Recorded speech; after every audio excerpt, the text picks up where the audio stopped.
What's going on, guys? Living Good Zombies here, back with another Pogo video. And in today's video, guys, yes, the Psychic Spectacular event is pretty much over for the most part. It might still be live in some states in America, but for the most part, it is over completely in Europe and also in the Asia Pacific region. So for most parts of the world, this event is now over. Yes, it was a pretty short event. It only was for about 4 days. So since this event is now over, guys, this does make Shiny Solosis a pretty rare shiny Pokemon in the game, because do remember, Solosis does not spawn this season in Pokemon Go, guys. So shiny hunting Solosis is not going to be very easy post Psychic event. Now there is one way you guys can farm some encounters of the Solosis, and that is via Pokestop research tasks. I believe the task is catch 5 ghost type or dark type Pokemon, and that can give you an encounter with Solosis. So that would be the only way to shiny hunt this Pokemon post event. And yes, it will still be the full odds shiny ratio, about 1 in 512 in that Pokestop research task. And you know, during the event, we can do a review of the event too, guys. I mean, during the event, I thought the spawns were a little too low for the Solosis. When it was weather boosted with windy weather, the spawns did get a little better for it, but most of the time I did not have weather boost, and the spawns were pretty dang bad for the Solosis. And also the other spawns like the Bronzer, Galar, Slowpoke, and Ponyta, I know those were supposed to be rare spawns. They did mention that they would be, but I also thought that those spawns were also a little too rare as well. The event was mainly for players that wanted Metatite candy. It was definitely good for that if you wanted XL candy for Metacham or whatever, or for more evolutions for Metacham. It definitely was a good event for Metatite and Metacham, but for the most part, again, the other spawns that I wanted shinies of, like the Ponyta and the Solosis, those spawns were pretty bad. Now, I was also pleased that the Gen 2 Beasts came back during the event. That was a big bonus for the event too, for sure, because those have not been in raids for like almost 2 years, I believe. So in total, and also I wish the tasks for Solosis were guaranteed encounters, not just like a random encounter list for the Solosis. So I would say my rating of the Psychic event was like a 6.5 or a 7 out of 10.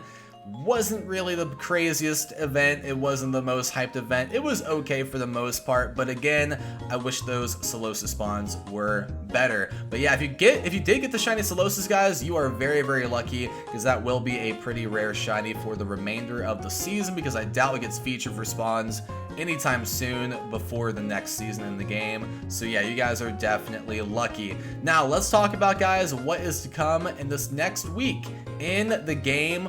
What do we have coming our way? Well, do remember the Out to Play event, which does feature Kanto Growlithe and Asui Growlithe, and will be featuring the shiny Asui Growlithe, which I'm super excited for. That will be starting on the 27th, which is a Wednesday, 10 a.m. local time. So that is coming this upcoming week. Also, we have a Spotlight Hour for Growlithe the day before on that Tuesday. And of course, we have a raid hour for the legendary beasts on Wednesday as well. And don't forget too, on Saturday, we have the Hatch Day event for Azurill. So if you guys do want that shiny Azurill, this will be your best chance of getting one. So make sure you guys do play the event on Saturday. So that does pretty much summarize what is to come for next week. But let's also talk about what is to come for next year. Yeah, guys, we're talking about 2024, because the Safari Zone's locations have been leaked for 2024. Now, I guess these locations are for the first half of 2024, and I would imagine that these are also going to be City Safari Zone events, because it has been said by Pogo that City Safari Zone events are much easier to host in cities when it's not just in one park, it's the whole city. So they can do these a lot more often now in the game. So do expect possibly a Safari Safari Zone, City Safari Zone event coming to your area. They are planning on hosting more of these since they are super easy to host. It is not that big of a process compared to when they do a Safari Zone just in one specific park. So let's talk about the locations right now, guys.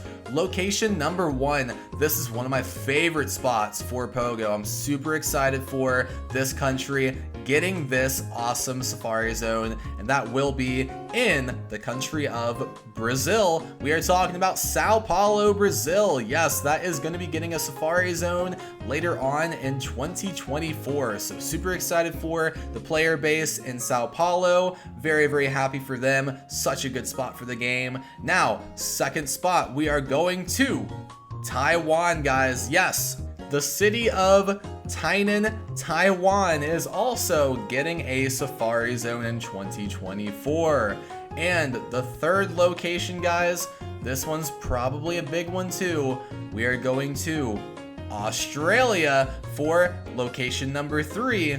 Brisbane, Australia is going to be location number 3, guys. So yeah, those are the locations for 2024 for the first half of the year. I don't know what exact month it's going to be, but for the first half of the year for 2024, those 3 locations should be getting some kind of Safari Zone event. So comment your thoughts down below, guys, about those cities that Pokemon Go did select. Now let's talk about what possible shiny Pokemon could be featured for all 3 Safari Zone events. Do remember, for the City Safari Zones that are happening in October and November of this year, it is featuring a brand new Shiny Dex entry Pokemon. This Pokemon's not even in the game yet. Shiny Skiddo is featured for the Safari Zones this year. So we have a 2-stage family, it's Skiddo and Go-Goat. So what could these Safari Zones be hosting next year for a brand new shiny release? Well, if we take a look at Gen 5, I'm gonna guess a Gen 5 shiny family that's 2-stage.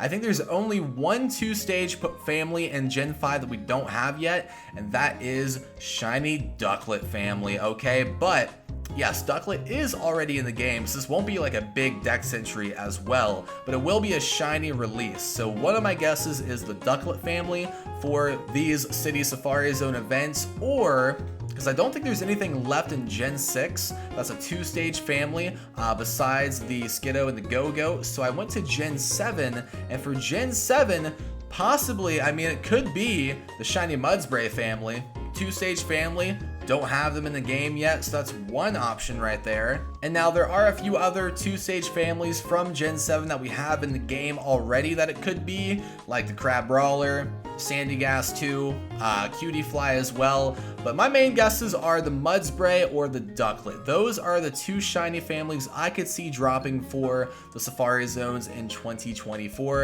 If you guys have any guesses, let me know in the comments below. Again, comment your thoughts, guys, about the cities that Pokemon Go did select for Safari Zones for 2024. Thank you guys for watching today's video. If you enjoyed, drop a like in the video, subscribe for more, and I'll see you guys in the next one.